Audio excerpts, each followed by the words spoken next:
Ini design untuk seat bahagian depan dia. Datang dengan full electronic seat yang balut leather dengan function 3 memori. Ini design untuk bahagian dashboard dia. Datang dengan multi-function steering dengan marble finishing, auto cruise dan juga safety features.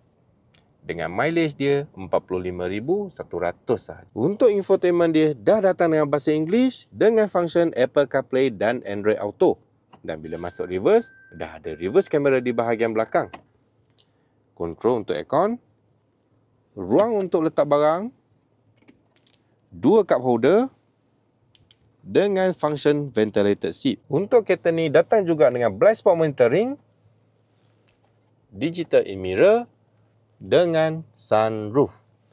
Untuk yang berminat dengan kereta ni, boleh roger je terus. Okay guys, jom kita tengok belah belakang pula.